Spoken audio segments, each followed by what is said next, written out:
What resulted was a surreal shot of the dogs actually standing on the ice just below the water's surface. And finally, an Asian black bear was caught on camera in a national park in eastern Russia. The bear casually strolls toward a tree, checking its suitability for the task at hand. Perfect for a good back scratch, which proves a bear does itch in the woods. Then the bear notices the hidden camera. Apparently, it's lunchtime. The memory card inside the camera survived. The camera did not. And that's this of the News Hounds Now update. That bear, he's a happy guy. I know, it's a good method. You got to use what's around, right? Thanks for helping out. Of course, happy to. Have a great weekend, everybody. News 3 Now at 5 starts right now. And right now at 5, golfing fans from around the country are in the area for the AmFam Championship, what the golf tournament means for local businesses. Plus, how a local company is helping veterans cross an item off their bucket list. From the Channel3000.com Alert Center, this is News 3 Now at 5. And thanks for staying with News 3 Now. Susan is off tonight. Thousands of visitors from all over the country are here for the American Family Insurance Championship this weekend. Our Gabriela Becerra joins us at University Ridge to share how this influx of people is really impacting the area. Gabriela? Visitors will be able to enjoy all things that the AmFam Championship has to offer, but they'll also be able to enjoy all things Madison. While people are in the city, they'll be eating in our restaurants, shopping at our stores, and maybe even enjoying a music event. Rob Gard at Destination Madison says last year the city saw about $1.3 billion in visitor dollars. While he calls this a huge economic impact for Dane County. Not only does the city benefit financially, but it also helps spread the word. Gard says events like the championship bring people to Madison and introduces them to everything the city has to offer. So when events the size of AmFam come to Madison, it brings in thousands of people who are maybe experiencing Madison for the first time. And what's exciting about that is that spills over into some of the other things that we have to show off. The American Family Insurance Championship also directly gives back to the community. In the past 4 years, American Family Children's Hospital has received $2.4 million. This year, they're hoping to see that number go up. The AmFam Championship will last all throughout the weekend. All right, Gabriela, thank you. The first round is complete now at University Ridge, and here's a look at the leaderboard after the first 18 holes, and look at that name at the top. Madison's own Jerry Kelly leading the pack with a 7 under par 65, and tied for actually third now after shooting 5 under par 67 is Edgerton's Steve Stricker, the host of the event. Second round of the tournament will start at 9:50 in the morning. The event will run through Sunday. A look now at your first alert weather. Chief Meteorologist Gary Canalti telling us what we can expect for all those golf fans this weekend, Gary. Well, so far things are pretty quiet around here. We've had a few showers that have been sneaking into far southern Wisconsin, but for the most part they've been light, and much of the day tomorrow should be dry. Sunday would be the day I would expect the better chances for showers and thunderstorms. You can see a visible cloud track, clouds moving through southern Wisconsin, and there are some light rain showers, but they have been diminishing as they start to move into areas south of Madison. So I think those will probably come to an end later on this evening. Temperatures right now generally in the 70s, a few places in the upper 60s. By tomorrow morning, we'll probably be in the upper 50s. Look for variably cloudy skies tomorrow. Just a slight chance of a shower or thunderstorm. High temperature at 76. That's your News 3 Now First Alert forecast.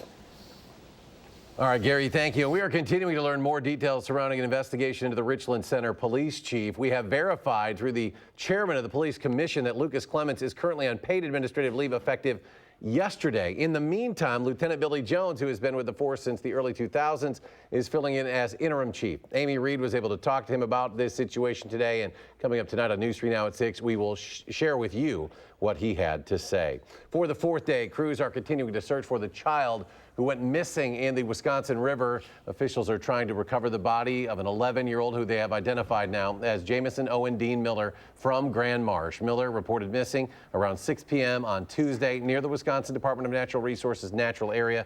He was swimming with family members along the beach, went under the water, and never resurfaced.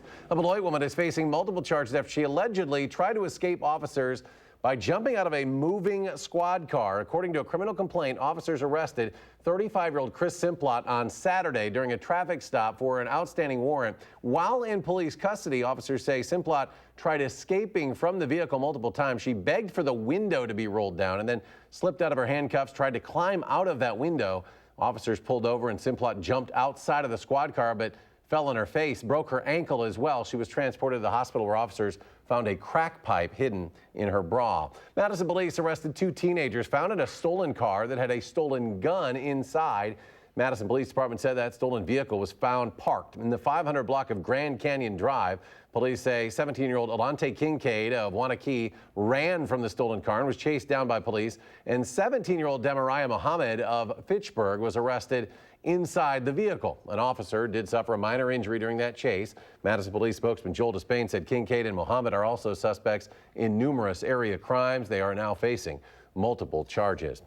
This just in from the Channel 3000 Alert Center. The Wisconsin Department of Education, Department of Justice says that Aaron Weber, an employee at the Beloit School District, has been arrested for suspected possession of child pornography. Law enforcement executed a search warrant at his residence and took him into custody. This is a developing story, and we will have more at channel3000.com. The reward for information leading to the arrest of the man who shot and killed a Racine police officer is growing. Culver's now has added $5,000 to the fund, bringing the total to $42,000. Officer John Hetland was fatally shot Monday night when he tried to intervene in an armed robbery at Teaser's Bar and Grill. The FBI is offering a reward of $20,000 in the case. Racine Crime Stoppers an additional $2,000. A manufacturer in Racine, Andis Company, has contributed $15,000. Anyone with information in this case is asked to call authorities. And Governor Evers today ordered the U.S. and Wisconsin flags to be flown at half-staff as a mark of respect for another officer killed this week. Officer Ko Her of the Milwaukee Police Department was tragically killed in a car crash earlier this week, hit by a driver who ran a red light on his way home from completing his shift. The order is effective beginning on Saturday, June 29th, ending at sunset on Monday, July 1st. Governor Evers has vetoed 4 abortion bills passed by the Republican-controlled legislature. One of those bills vetoed would have imposed criminal penalties on doctors who fail to give medical care in extremely rare circumstances where a baby is born alive after an abortion attempt. Other vetoed bills would have cut off Medicaid funding for Planned Parenthood. Republicans had called on the governor to sign the bills, even though he ran as an abortion rights advocate and had long promised to veto those measures. The state's highest court rules in favor today of Republican legislative leaders over last year's lame duck session. But as Rose Schmidt joins us to explain, the legal battles around this session are really far from over. Rose. Yes, this is just the first of 4 lawsuits challenging that lame duck session from last year. 2 state and 2 federal lawsuits. And political science experts say some cases have a better chance of succeeding and invalidating parts of that session than others. The state Supreme Court sided with Republican lawmakers today in saying the lame duck session last year was legal when they passed laws limiting the powers of Governor Evers and Attorney General Josh Kaul. The ruling is final and could not be brought to the U.S. Supreme Court. But Professor Howard Schwaber says the other state case arguing that lawmakers violated the Wisconsin Constitution's separation of powers guarantee and a federal case challenging limits on early voting have a better chance than this one. The lawsuit in today's ruling was really an attempt to win everything all at once, kind of grand slam. And that alone made it unlikely to succeed because it's such a drastic outcome. That even a less partisan court might have hesitated before wanting to give a ruling of that kind. Republican legislative leader Speaker Robin Vos and Senate Majority Leader Scott Fitzgerald said today's ruling was a common sense decision. But Governor Evers said it was based on politics, not the meaning and text of the Constitution. Governor Evers called today's ruling disappointing and predictable, saying it was based on politics. All right, Rose Schmidt reporting tonight. Rose, thank you. The Madison School District picks an interim superintendent. Dr. Jane Belmore will replace Dr. Jen Cheatham next school year. Belmore, a former teacher, principal, assistant superintendent at MMSD with more than 20 years of experience in Madison schools. Certainly, it is my goal to keep kids in school safe, make sure that they're available for learning, to support the teachers and the principals because they are doing the work day to day with moving kids forward. So that'll be pretty much my goal for this year. And she's familiar with this role. Dr. Belmore has previously held the role of interim superintendent. That was back in the 2012-2013 school year. She says this is a one-year job for her. She is not interested in becoming the permanent superintendent. The board will now begin looking for someone to fill the position permanently by June of 2020. A well-known sculpture outside Camp Randall Stadium will be removed. UW-Madison confirming Nails Tales will be removed by the end of the summer. Officials say it is being removed as part of the redesign of the UW Fieldhouse South Plaza and will be placed in storage.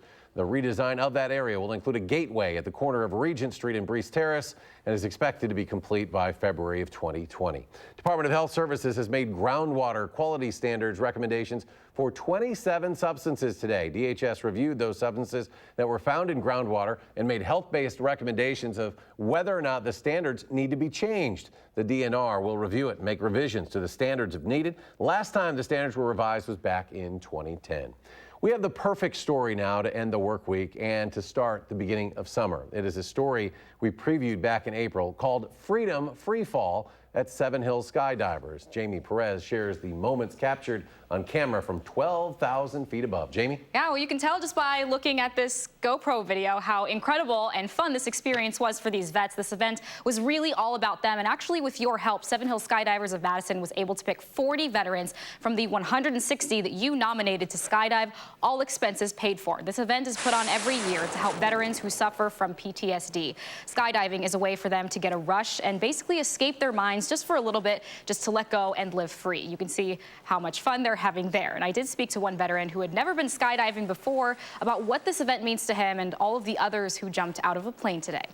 A lot of us, we lose that rush when we get out, especially a lot of us infantry guys, and we lose that. And, you know, we try to fight for it every day. And this is a great program, and we have something to look forward to at least once a year. This event goes all weekend long. So many of the veterans that I talked to today were so excited. A lot of their friends and family were out there cheering them on from the moment they went up in the air to the moment that they came back down. There were also just so many other veterans that I was able to speak to on camera. I'll share their experiences tonight at 6. And Eric, if you smile just watching some of that GoPro video, I promise you will be smiling even bigger at 6. There's so many incredible stories. It's fantastic, and the purpose it serves is awesome. It's fantastic, yeah. And you're going tomorrow, right? I am going tomorrow. Now, I'm looking forward to seeing that video as well. I know this is all about the veterans, but yeah. Have fun and be safe, Jamie. Thank you. All right, Jamie Perez reporting there. We'll have more at 6. And today is also Global Make Music Day, held each summer on the summer solstice, and more than 400 Madison musicians are celebrating with free performances. UW-Madison's Alumni Park, one of the 100 participating venues. This afternoon, they showcase performances from a world-renowned opera singer, Prenicia Clifton. She graduated from UW back in 2004, and a folk rock band, the Vince Sweeney Band. Vince is 78 UW alum. There's also a public piano out of the park where anyone can join in. Really, this event is to create kind of an environment of music everywhere, and we're just adding the UW alumni voices to that. If you'd like to participate in the Worldwide Music Celebration, there are a number of locations tonight where you and your family can play, and we have a link to that information at our website, channel3000.com. All right, Madison police say their search for a stolen kitten has ended. The kitten stolen from Noah's Ark Pet Center in Madison last week, and police say someone not involved in that theft returned the kitten this week to the Northside Pet Store. Madison Police Department Detective Shark Vang says he has been in contact with those responsible for that theft. More to come on News 3 Now at 5. Up next, the program in Sun Prairie, giving everyone a chance at being the star of the show. We'll show you how. And a slight dip in the markets to end an otherwise strong week. The Dow falls 34 points. The NASDAQ drops almost 20. The S&P 500 down 4 from yesterday's record high close. And we'll be right back.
A very special cast and crew is getting ready for their opening night in Sun Prairie. Those actors are getting their well-deserved moment in the spotlight. Danica Lewis is introducing us to some of the leads and the program giving them this opportunity. Danica? Well, Eric, it's going to be a packed house and a packed stage this weekend. And while the show is probably familiar, I bet you have never seen it done quite like this before. No one in the audience would doubt this cast has heart, smarts, and courage. I really like being on the stage. Even the cowardly lion. All right, Pee-wee, it's just you and me. Andrew Bramer is back from college for the summer, and his role is a celebration in a way. We were worried about that I would not be able to take care of myself, make sure I got fed, make sure my clothes got laundered. That was what we swiftly realized that would not be a problem. So it was a success in that regard. You might notice the population in Munchkin Land has grown quite a bit since last time you were in Oz. Now this is my 3rd year, so I get to be with Helen this year.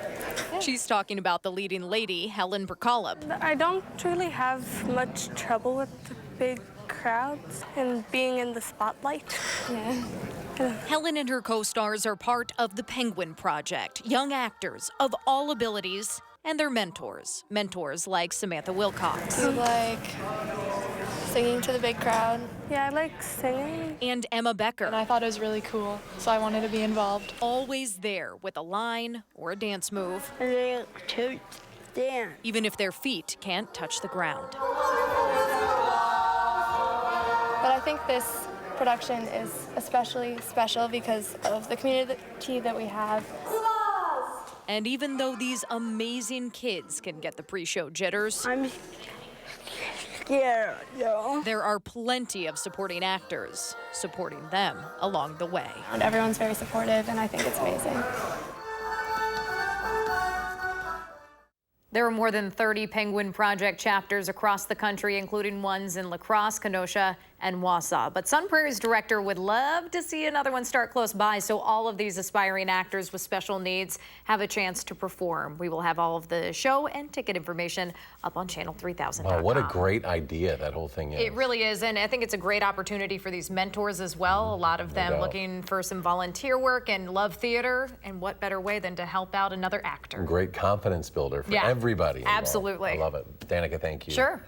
All right, so far the weather has been holding up for golf. Gary joins us with a look ahead of the weekend forecast. Gary? Yeah, the rain chances, I think, are going to be pretty small, at least through tomorrow. We'll see them come in on Sunday. Now, today is the first day of summer, and you're going to see meteorologists around the nation wearing buttons like this to show how the climate is changing and changing in a warmer direction. And these stripes indicate whether or not temperatures are above or below normal for the years here in Madison, beginning in 1869, going all the way up into 2018, and you can definitely see that warmer trend over the last few years. As far as the state of Wisconsin is concerned, you can see even a more dramatic change, especially in the northern portions of the state, as those temperatures have been running warmer. This from our friends over at Climate Central. Now, as we take a look at visible cloud track, the cool weather we've had so far this spring, a lot of it has had to do with more of cloud cover and precipitation than anything else. And today was another one of those cloudy days that kept temperatures slightly below normal. But to the south and west, skies are starting to clear, and warmer summer-like weather is finally heading in our direction. You can see there are a few light showers moving through far southern Wisconsin. For the most part, they're around Platteville, over toward Monroe, through Darlington and Lafayette County. But these showers have been diminishing as they push northward. So we could see a few showers this evening. After that, it looks like we'll probably stay dry for the rest of tonight and for most, if not all, of the day tomorrow. Temperatures right now are in the lower 70s. We can see where the showers have been occurring. They're in the upper 60s, whereas farther to the north, where there's been a little more sunshine and the showers haven't started, temperatures are in the upper 70s. The day planner, you can see those temperatures right now expected for tomorrow back in the mid-70s. So we are looking for a day that will actually have some pretty mild temperatures. But again, we're looking at the possibility for more shower and thunderstorm activity as we head into the latter part of the weekend. So at this point, it looks like the best chances for rain are probably going to hold off until, say, sometime later on, late Saturday night into Sunday. As we take a look at the live view from the Queen Bee Radio Skycam in Platteville, right now, skies are mostly cloudy, and you can see there are getting some rain showers there. As we check out the live view, well, for some reason we've gone back there. Visible cloud track shows the clouds over southern Wisconsin here, and again, those showers creeping into the far southern portion of the state. To the south and west, not much going on there, although the Storm Prediction Center for tomorrow does have the possibility for some thunderstorms and a marginal risk of severe thunderstorms into far southwestern Wisconsin. The slight risk area, the little higher risk, will be back into Iowa. And then on Sunday, that severe weather threat shifts farther to the south, even though our chances for rain will probably be a little bit higher on Sunday compared to what we'll see for tomorrow. So our forecast for tonight calls for skies to be mostly cloudy this evening with a few showers, low temperature dropping off to 57 degrees, but tomorrow will be variably cloudy skies, and I think much of the day will be dry. High temperature topping out at 76 degrees. You can see on future track the shower chances moving out this evening. Skies mostly cloudy overnight, low temperatures in the upper 50s. Tomorrow, a chance for a shower or thunderstorm, but much of the day will be dry. Highs will be in the middle 70s. The better chances for showers and thunderstorms arrive later tomorrow night, but that's at a time of day where the atmosphere is a little bit cooler, so that's why the severe weather threat is a little bit less here.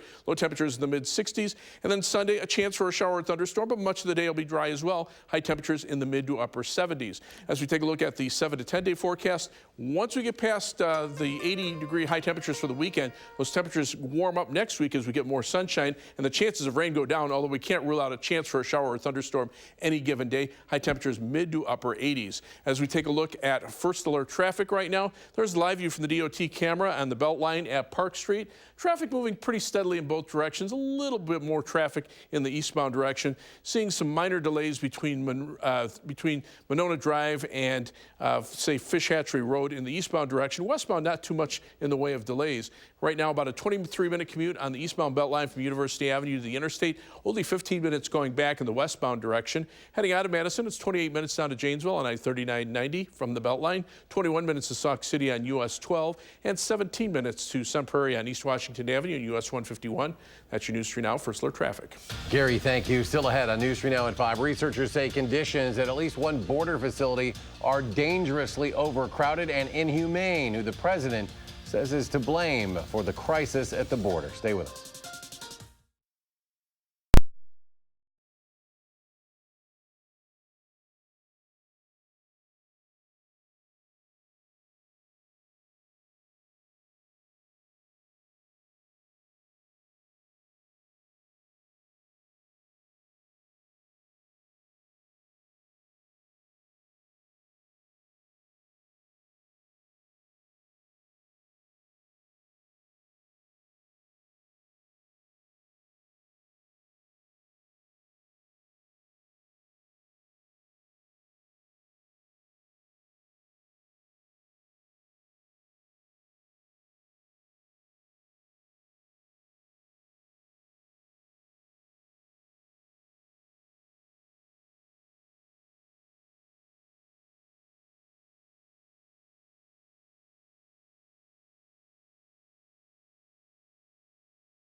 President Trump is blaming the Obama administration for his hardline approach to immigration. Trump administration started separating families at the border in 2017 and enforced a zero-tolerance policy announced a year later. A team of doctors and attorneys issued a report Thursday detailing inhumane conditions at a Texas border control station just outside El Paso. They say they found about 250 babies, children, and teenagers being held without adequate food, water, sanitation. Some had been detained there for weeks. The White House is calling on Congress to approve an emergency request for $4.5 billion to address the humanitarian crisis at the border. We do not have an option but to care for these kids, but we're going to run out of money in July because the numbers are just so high. A senior immigration official says Immigration and Customs Enforcement, or ICE, is pressing forward to arrest and deport families with court-ordered removals in 10 cities starting Sunday. It's estimated there are more than 10 million undocumented immigrants currently in the United States. Another final check of your forecast in just a moment. Stay with us.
Here's a look at some of the stories we're working on.